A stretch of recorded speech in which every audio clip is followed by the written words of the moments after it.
তুমি 4 বছর আমার সাথে প্রেমের খেলা করলে। 4 বছর পর এমন কি ঘটলো যে তোমার জীবন থেকে চিরতরে আমি বিদায় নিলাম, আর আজ তুমি আমাকে ছেড়ে একা নিজে ঘুরে বেড়াচ্ছ, নিজের মতো করে কাটাচ্ছ। এটা তো আমি হতে দিতে পারি না। Welcome back to my channel. কেমন আছো সবাই? আশা করি খুব ভালো আছো, আমিও ভালো আছি। তোমাদের কমিউনিটি পোস্ট দিয়ে জানিয়েছিলাম আজকের ঘটনাটা একদম অন্যরকম একটা ভয় পাওয়ার ঘটনা।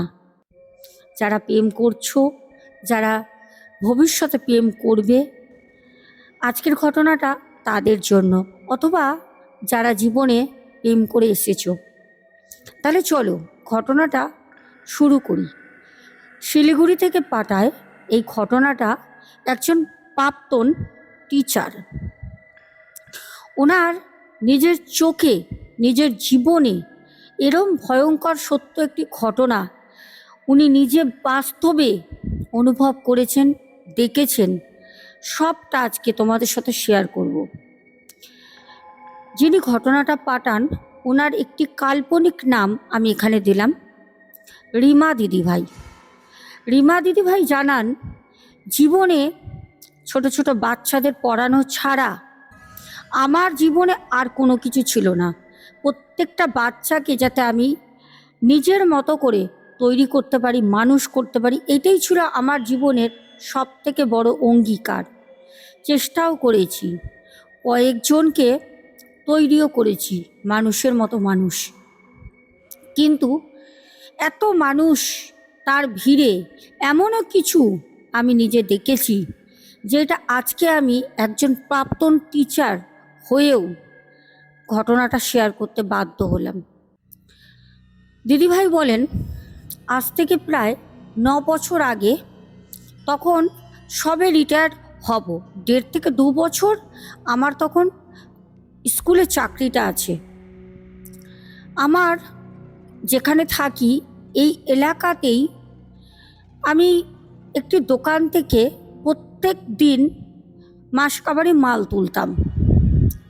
আমার বাড়িতে আমার মা আর আমি ছাড়া কেউ নেই। আজীবন বাচ্চাদের পেছনে জীবন দিয়ে তাদেরকে মানুষ করার উদ্দেশ্যে আমি কখনো বিয়ে করিনি। প্রচুর সম্বন্ধ এসছে আমার, সেই সব আমার প্রসঙ্গ আমি নাই বললাম। কিন্তু আমি যে ঘটনাটা আজকে বলবো, এই ঘটনাটা কিন্তু একদম বাস্তব একটি ঘটনা। শুনলে মনে হবে কোনো গল্পকথার কোনো গল্প শুনছি, নইলে কোনো হয়তো বাংলা কোনো ধারাবাহিক থেকে একটা অধ্যায় তোলা, কিন্তু এটা বাস্তবেই ঘটেছিল। দিদিভাই বলেন, যে মুদিখানা দোকান থেকে আমি মাসকাবারি সদাই নিতাম, সেই দোকানে আমি প্রায় যেতাম। একটাই দোকান ছিল আমাদের এখানে, একটু নানা রকম ভালো জিনিস পাওয়া যায়। যখন যেতাম তখন ওই খাতাটা দিতাম, হয়তো মাসকাবারি সদাইয়ের লিস্টটা করা, উনি দেখতেন। এবার দুটো একটা কথা বলতে বলতে আরও 5টা মানুষের সাথে ওখানে আমার আলাপ হতো। যেই তরিক আমি ওই এরিয়ার মধ্যে একজন হাই স্কুলের একজন প্রাক্তন হতে চলেছি টিচার, অনেকের অনেক রকম পড়াশোনা, অনেক নলেজ নিয়ে অনেক রকম কথা আমাদের মধ্যে হতো। এরকমই সময় আমি ওই দোকানে দাঁড়িয়ে জানতে পারলাম, একটু আগে থেকে ঘটনাটা না বললে ঘটনাটা বাস্তবে বুঝতে পারবে না। পুরো ঘটনাটা শুনলে ঘটনার মোড়টা মাঝখান থেকে পুরো পরিবর্তন। ঘটনাটা শোনো তাই। দিদিভাই বলেন, ওখানে আমি দাঁড়িয়ে জানলাম যে ওই পাড়ারই দুটো ছেলে আর মেয়ে নাকি খুব তারা নাকি উড়ছে, মানে এটা বাংলা চলতি কথায় যেটা বলে না, উড়ছে। তো আমি তখন বললাম, মানে জিজ্ঞেস করলাম, বিষয়টা বুঝেছি, বুঝিনি তা না, একটু ডিটেলসে যাব বলে। তখন ওখানে দাঁড়িয়ে থাকা দোকানেই আমারই মতো দুজন মহিলা, ওনারা তখন বললেন, আর বলবেন না, আমাদের বাড়ির পাশে একটি ছেলে আজ প্রায় 4 বছর ধরে একটি মেয়েকে ভালোবাসত। মানে মেয়ের বাড়ি থেকে ছেলের বাড়ি থেকে দুজনের বাড়ি থেকেই কিন্তু এই প্রেম ভালোবাসার গল্পটা জানা ছিল, কারোরই কিন্তু অজানা না, কোনো বাড়ি থেকে অজানা ছিল না। কিন্তু মাঝখান থেকে যখন মেয়েটি ছেলেটিকে বিয়ে করার কথা বলে, ছেলেটি কিন্তু ভালো জায়গায় চাকরিও পায়। এ না যে চাকরির দোহাই দিয়ে বলবে আমি চাকরি করব, যেটা হয় পরে বিয়ে করবো, ওরম না। কিন্তু ছেলেটি মেয়েটিকে কোনো কারণে বলে আমার পারিবারিক খুব অশান্তি চলছে, এই মুহূর্তে আমি তোমাকে বিয়ে করতে পারবো না। এই কথা বলার পর ছেলেটি অন্য একটি জায়গায় একটি মেয়ের সাথে ঘুরতে ফিরতে, সেইটা আবার ওর যে তখন প্রাক্তন হয়ে গেছে 4 বছরের ভালোবাসা, ওই মেয়েটা সব খবরাখবর কিন্তু রাখে। এটা তো স্বাভাবিক। আজকে যদি আমি কাউকে ভালোবাসি, আজকে সে যদি আমাকে কোনো কারণে নেগলেন্সি করছে, অথবা চলো পরে করব বা একটু সময় আসলে করব যদি বলছে, তো তার থেকে হয়তো আমি সরে আছি, দূরে আছি, কিন্তু তা বলে না যে আমি তার কোনো খবরাখবর রাখছি না। তো মেয়েটি এরকম ছেলেটিকে শিলিগুড়ির একটি পার্কে গিয়ে ধরে। তখন ছেলেটি মেয়েটিকে সেই মেয়েটার সামনে, যার সাথে দুদিন ঘুরছে, মেয়েটার সামনে তার প্রাক্তনকে ধরে মারধর করে। লোকে লোক হয়, সবাই জানতে চায় ব্যাপারটা কি। তখন ছেলেটি বলে যে আমি ওকে না করে দিয়েছি, আমার বাড়ি থেকে ওকে মেনে নেবে না, তাহলে আমি বিয়ে কি করে করব। এখন এই মেয়েটির সাথে আমি যে প্রত্যেকদিন দেখা করছি, কথা বলছি, এই আমাদের দুই বাড়ি থেকে ঠিক করে দিয়েছে এর সাথে আমার বিয়ে হবে। এই কথা তার প্রাক্তন তো জানতো না। তার প্রাক্তন প্রথমে ভেবেছিল হয়তো বাড়ি থেকে কোনো গণ্ডগোল হয়েছে, ছেলেটির কথা মতো যেরকম বুঝিয়েছিল যে দাঁড়া কদিন পর আমি ঠিক করে নেব, কিন্তু ছেলেটি মাঝখান থেকে অন্যদিকে চলে গেছে, সেটা মেয়েটার তো জানা ছিল না, এটা মেয়েটার কাছে কখনোই জানা ছিল না। যাই হোক, সেখানে প্রশ্ন আসলো, মেয়েটিকে যখন মারধর করা হয় পার্কে এত লোকের সামনে, মেয়েটি কিন্তু তখন কান্নায় ভেঙে পড়ে, মনটা ভেঙে যায়। দেখো, ভালোবাসা এরকমই জিনিস, যতই তুমি লাথি মারো, জুতো মারো, বাড়ির লোক যতই যাই বলুক, যখন তুমি যাকে ভালোবাসছো সে যদি তোমাকে প্রত্যাখ্যান করে, সে যদি তোমাকে এড়িয়ে আরেকজনের সাথে সম্পর্ক করে, তখন সেই ছেলেটার বা মেয়েটার জীবনে আর কি থাকতে পারে? কারণ তখন তো দুজন বুঝেই নিচ্ছে যে ওর মনে আমার আর কোনো স্থান নেই। মেয়েটি ভালো করে বুঝে যায় ছেলেটি আমাকে আর গ্রহণ করবে না। কিন্তু মেয়েটিকেও দেখতে সুন্দর, মেয়েটিও কিন্তু জীবনে অনেক অনেক অনেক অফার পেয়েছে, কিন্তু কোনো দিন মেয়েটি কোনো দিকে কিন্তু যায়নি, ছেলেটাকে ভালোবাসে শুধু এই জন্য। যাই হোক, এরকম করে সম্পর্কটা না বেশি দিন মেয়েটি কিন্তু টিকিয়ে রাখতে পারিনি। একটা সময় মেয়েটি ভালো করে বুঝে যায় যে যে এতদিন আমাকে ভালোবেসেছে সে আজ আমাকে আর ভালোবাসেও না, তার মনে আমার প্রতি কোনো জায়গা নেই। তাহলে আমার কি করা দরকার? আমার সরে যাওয়া দরকার। তখন মেয়েটি কিন্তু ছেলেটার থেকে একদম আলাদা হয়ে যায়। প্রায় 15-20 দিন তার মাসির বাড়ি চলে যায় অন্যত্র। আবার মন চায় যাই একবার, যদিও আমাকে আবার চায়। ভালোবাসা না, হয়তো ছেলেটি সেরমভাবে ভালোবাসেনি, মেয়েটি হয়তো আপ্রাণ ভালো মন থেকে বেসেছিল। তো মেয়েটি আবার আসে। মেয়েটি যখন আসে তখন জানতে পারে ছেলেটির ওই মেয়েটার সাথে বিয়ের সব কিছু কথা ফুল অ্যান্ড ফাইনাল হয়ে গেছে দুই বাড়ি থেকে। ওদের খুব তাড়াতাড়ি রেজিস্ট্রি ম্যারেজ হয়ে বিয়েটা হবে। মেয়েটি যেদিন এই কথা শোনে সেই দিন মেয়েটি বাড়িতে আসে। বাইরে বন্ধু মারফত কথাটা উড়ে আসে মেয়েটির কানে, মেয়েটির বন্ধু বান্ধবীর কাছ থেকে। মেয়েটি বাড়িতে আসে, তার মা তাকে জিজ্ঞেস করে যে কি ব্যাপার, ওই ছেলেটার কথা। তখন মেয়েটি বলে আমি জানতে পারলাম ও নাকি অন্য কোনো মেয়েকে বিয়ে করবে।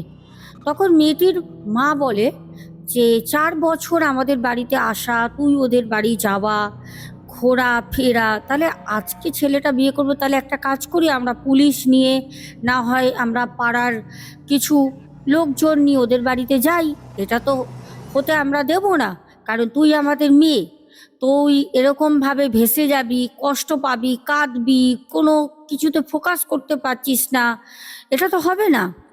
কিন্তু মেয়েটি তখন বলে যে না মা, কোনো দরকার নেই, ও যদি ভাবে যে ওখানে থেকে ওকে নিয়ে ভালো থাকবে, তাহলে ভালো থাক মা, আমার দরকার নেই। এইটুকুনি কথা বলে, মা বাবার সাথে বসে টিভি দেখে, খাবার খায়, রাত্রে মেয়েটি সুসাইড করে। মেয়েটি কিন্তু সুসাইড করে। সকালবেলা যখন পুলিশ কেস হয়, সুসাইড কেস, পুলিশ তো আসবেই, বাড়িতে পুলিশ আসে, ছেলেটাকে টানাটানি হয়। ছেলেটি কোনো কারণে বলে যে আমি তো আগেই বলেছিলাম আমার সাথে ওর কোনো সম্পর্ক ছিল না। যাই হোক, টাকা পয়সা দিয়ে হোক, যে কোনো কারণে ছেলেটি কিন্তু একদম ছাড় পেয়ে যায়। ছেলেটি কোনো জায়গায় পালিয়েও যায়নি, কোনো কিছু না। পুলিশ কিন্তু ছেলেটিকে ছেড়ে দেয়। কারণ মেয়েটি কোনো সুসাইড নোট এরকম কিছু যদি লিখে যেত তাহলে হয়তো কেসটা অন্য হতো, কিন্তু মেয়েটি কোনো কিছু করে যায়নি, কিচ্ছু করে যায়নি। এইবার যখন ওই ছেলেটির ওই মেয়েটার সাথে বিয়ে হওয়ার কথা ছিল, মানে যার সাথে ওর বিয়ে হওয়ার কথা ছিল, মানে হচ্ছিল, ঠিক সেই মেয়েটা ওই সময় দাঁড়িয়ে ছেলেটিকে বলল যে তোমাকে একজন 4 বছর ধরে ভালোবাসলো, তোমার জন্য সে তার নিজের জীবনটা দিয়ে দিল, দেখো আমি আর কোনো মতে তোমার সাথে থাকতে পারবো না। আমার বাড়ি থেকে সব কিছু জানতো না, কারণ তারা ভেবেছিল যে আমি তোমার প্রথম, কিন্তু বাবা মা এই কেসটার পর জানতে পারে, তো বাবা বলছে যে না, ওই ঘরে আমি আমার মেয়ে দেবো না, আমি তোমাকে বিয়ে করব না। ছেলেটি অসহায় হয়ে যায়, ছেলেটি বদনাম হয়ে যায় পুরো পরিবারের।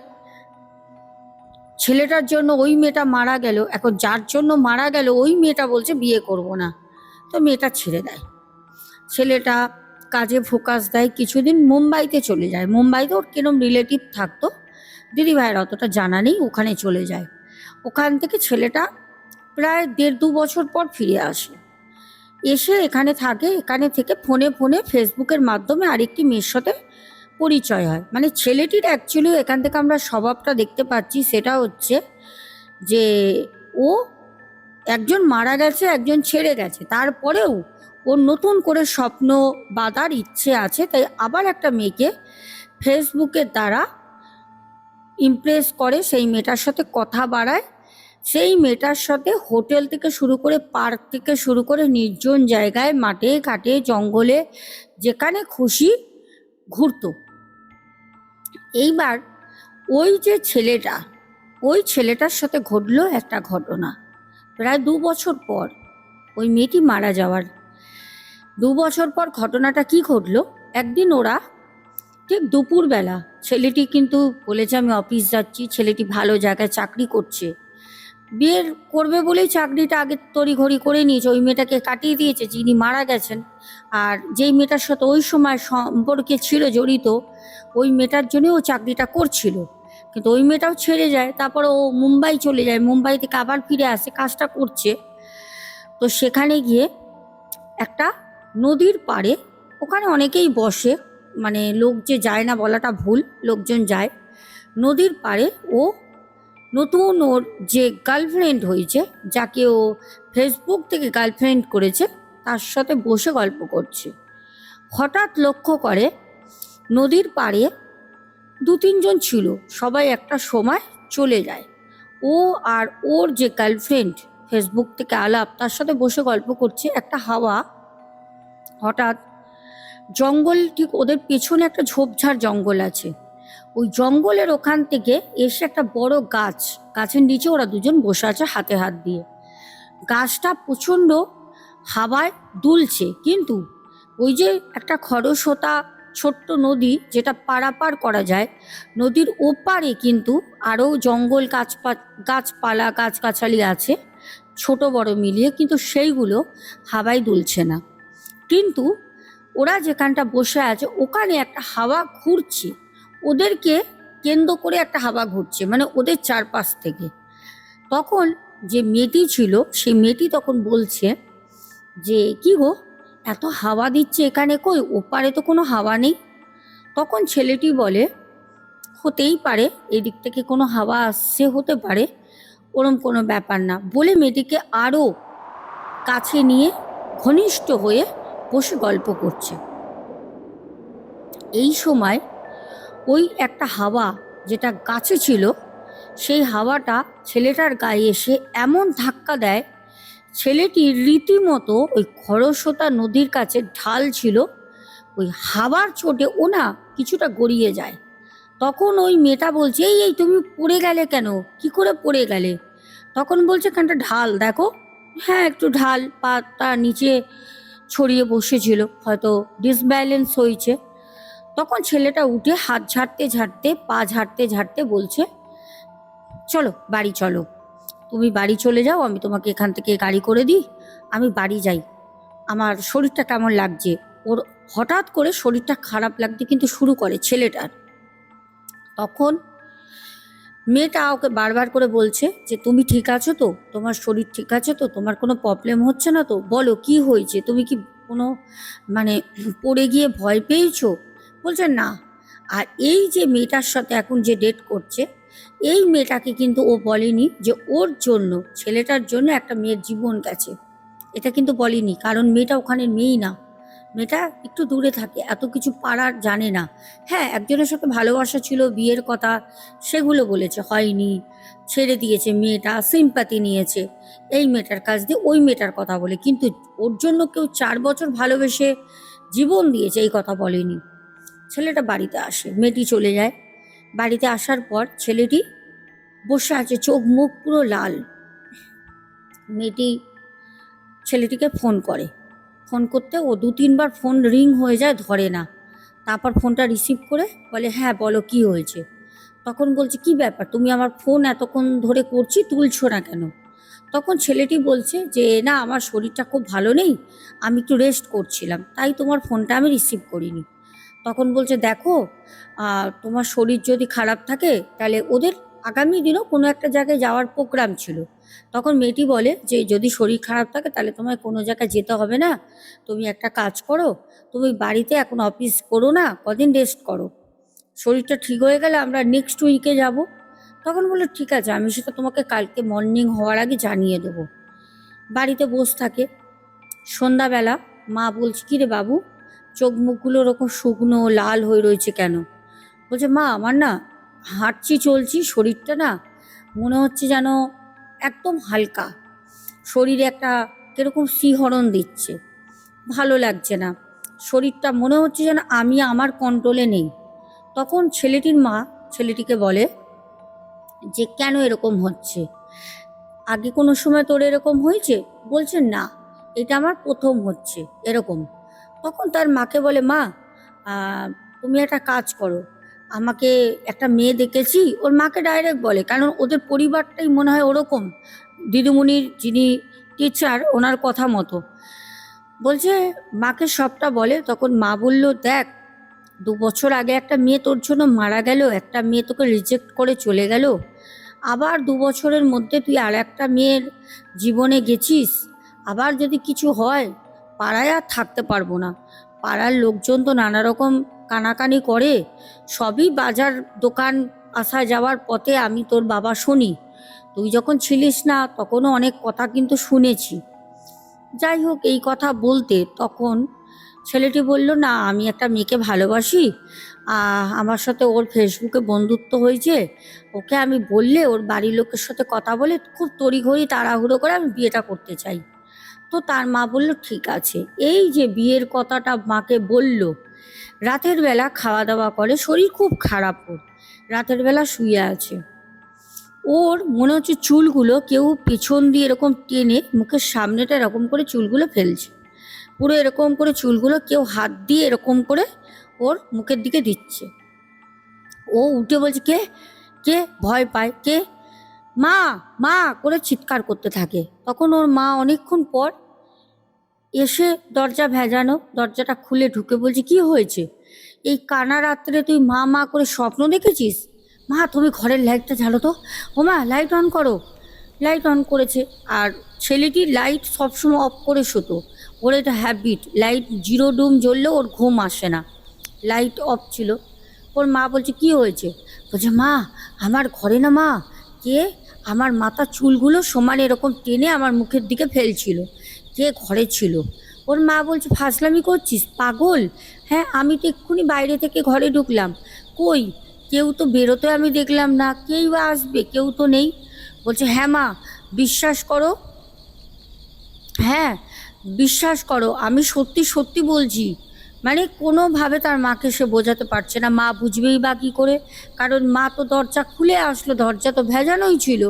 বাড়ির যে সদর দরজা সেখানে লক করা, কেউ ঢুকে যাবে কোথায়? তখন তার ছেলেকে তার মা বলে যে তুই ওঠ, সব ঘরের লাইটগুলো অন করে।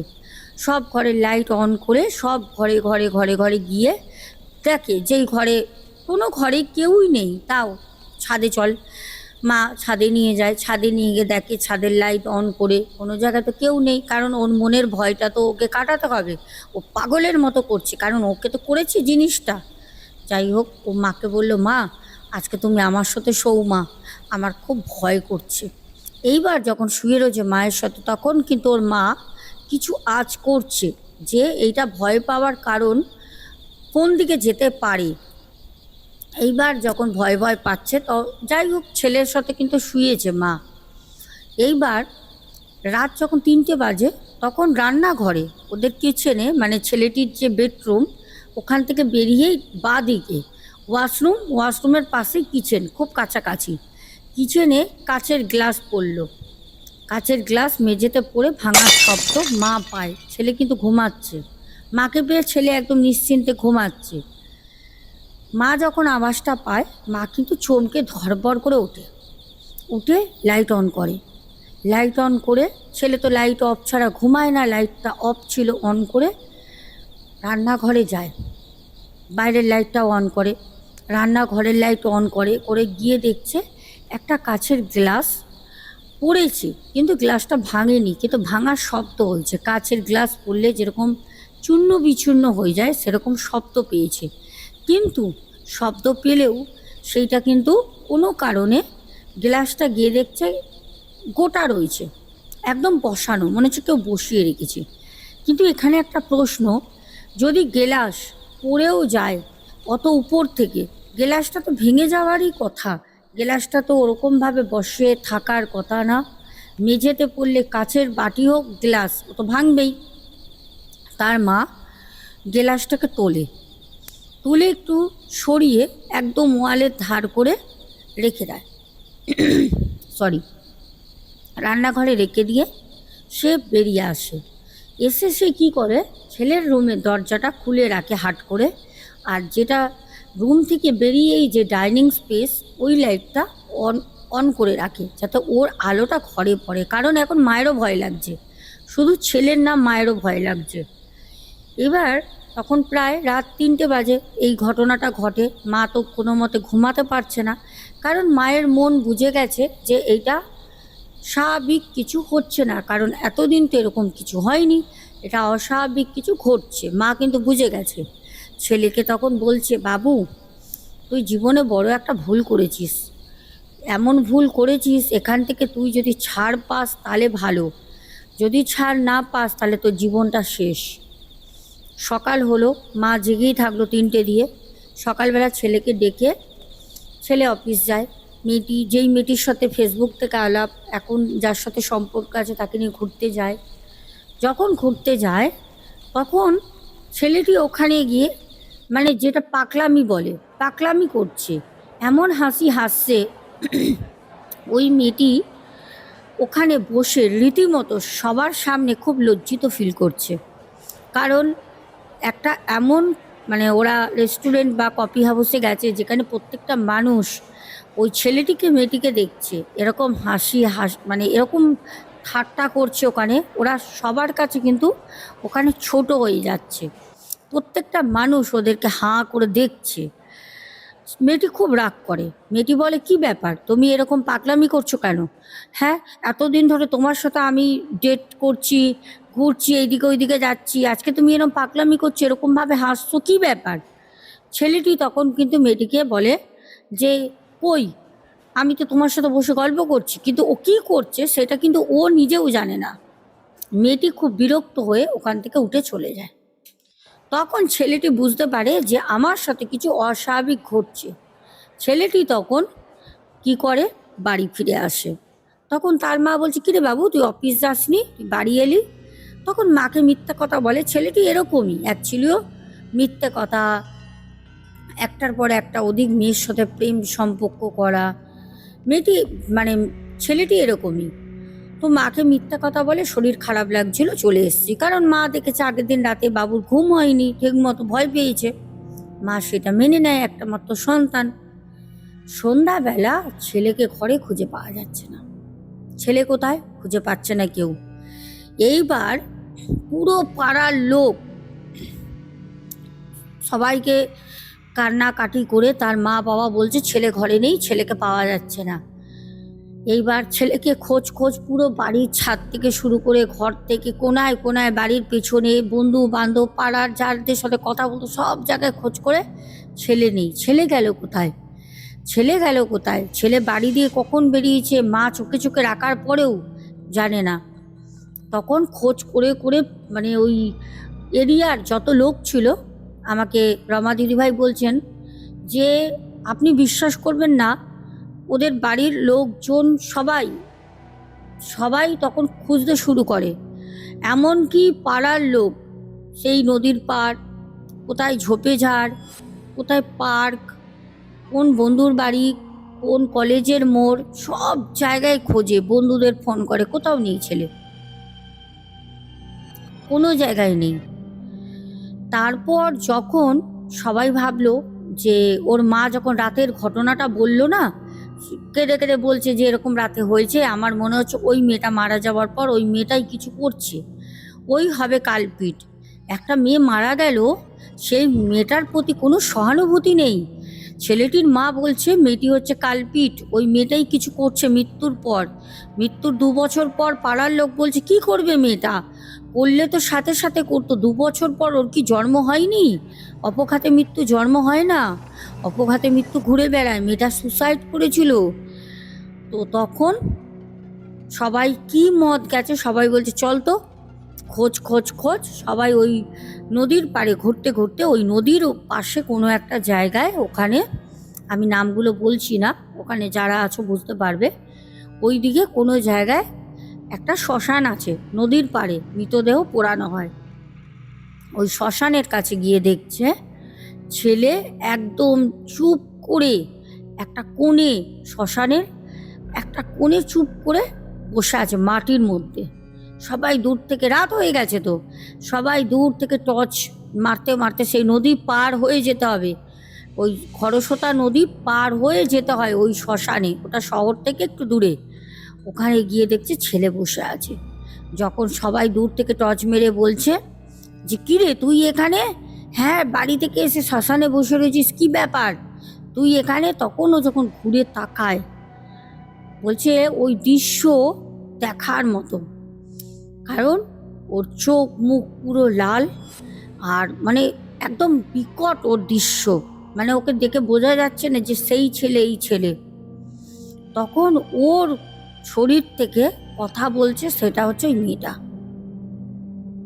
ওই মেয়েটা তখন সব গ্রামের ওই এরিয়ার যত লোক যারা যারা ওখানে গেছে সবাই তখন বলছে, সবার সামনে তখন বলছে যে আমাকে ছেড়ে দিয়েছিলিস, আমার সাথে এত কিছু করে আমাকে বিয়ে করবি না, ভেবেছিলিস কি আমাকে ছেড়ে দিয়ে তুই পার পেয়ে যাবি? আমাকে ছেড়ে দিয়ে তুই আর একটা মেয়েকে ঠকিয়েছিস, আর একটা মেয়েকে এখন তুই ঠকাচ্ছিস, তুই এই মেয়েটাকেও বিয়ে করবি না, আবার বলছিস বাড়িতে তোর মাকে বিয়ে করবি।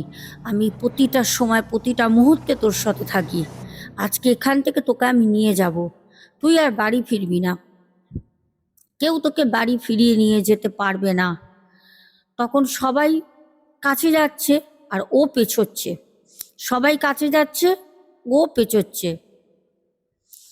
কোনো কারণে মানে কোনোভাবে কোনো কিছু করে কিচ্ছু করতে পারলো না যখন, তখন অত মানে লোকের সামনে ওই খরস্রোতা নদীর পাড়ে অনেক তো বড় বড় পাথর পাহাড় পড়ে থাকে, ছোট ছোট পাথর পড়ে থাকে, সেই পাথর তুলে ওর নিজের মাথায় নিজেই এমনভাবে মারতে থাকে, ওর মাথা পুরো ফেটে চোরচুর হয়ে যায়, ব্লিডিং হয়। ওকে ওখান থেকে তুলে ওই নদী পার করে ওকে বাড়ি নিয়ে যেতে যেতে ও স্পট ডেড, মারা যায় ছেলেটি, ছেলেটি মারা যায়। কিন্তু ওই মারা যাওয়ার পর ওই শ্মশানে আর কেউ কিন্তু দাহ করতে যায় না। ওই শ্মশানে যেইটুনিক ওই ছেলেটি নিজে ওরকমভাবে মারা যায়, তারপরে দুই একজন গেছে, তো অনেকেই ওই ছেলেটিকে দেখতে পেরেছে, ছেলেটির আত্মাকে অনেকে দেখতে পেরেছে যে বসে রয়েছে ওরকম। ওর পর থেকে ওখানের লোকরা ভয়তে ওখানে আর যেত না। ওরা অন্য জায়গায়, ওই নদীর খরস্রোতা নদীর পাড়ে একটা অন্য জায়গায় ওরা আবার নিজেদের মতো করে শ্মশান করে নেয়। ওই শ্মশান ওরকমই সেই দিন থেকে বন্ধ হয়ে যায়। এই ছিল আমাদের ঘটনা।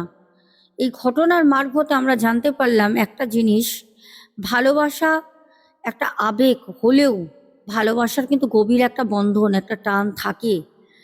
আজকে ভালোবেসে অনেক ছেলে অনেক মেয়ে বলে, তোর সাথে আমার বিয়ে না হলে আমি মরে যাব, সারা জীবন আমি তোকে ছাড়বো না, মরে গিয়েও আত্মা হয়ে তোর পাশে ঘুরে বেড়াবো। এটা কিন্তু শুধু চলতি কথা না, এটা বাস্তবায়িত হলো, বাস্তবে প্রমাণ করে দিয়ে গেল সেই মেয়েটি, যেই মেয়েটি প্রথম থেকে ওকে ভালোবেসেছিল। সে কিন্তু ঠিক ওর আত্মাকে নিয়ে গেল ওর শরীরে প্রবেশ করে। কেমন লাগলো ঘটনাটা? অবশ্যই কিন্তু কমেন্ট চাই, কমেন্টে জানাবে। এখন আমরা তোমাদের কমেন্ট পড়ব, চলো। প্রথম শ্রাবণী হাজরা, অ্যাঞ্জেলিনা সোরেন, তারপর সুনিতা চন্দ্র, রাজীব জয়সওয়াল, সুখেন দাস, সুনিতা চন্দ্র, শুভঙ্কর ঘোড়ই, তারপর কমেন্ট করেছো পিঙ্কি দাস, শায়দ জোয়া, তারপর কমেন্ট করেছো রূপা দে, ডালি দেবনাথ দিদিভাই, হোয়াইট কিং বনু, তারপর কমেন্ট করেছো আবারও ডালি দেবনাথ দিদিভাই, তারপর কৃষ্ণাধারা, ঝুমা চ্যাটার্জি দিদিভাই, বাংলাদেশ থেকে আমাদের আব্দুল হক ভাই, পাপ্পু দে, তারপরে অনুপম বিশ্বাস ভাই, কেমন আছিস ভাই জানাবি, তোর কথা কদিন আগে তো দাদা ভাইকে বলছিলাম।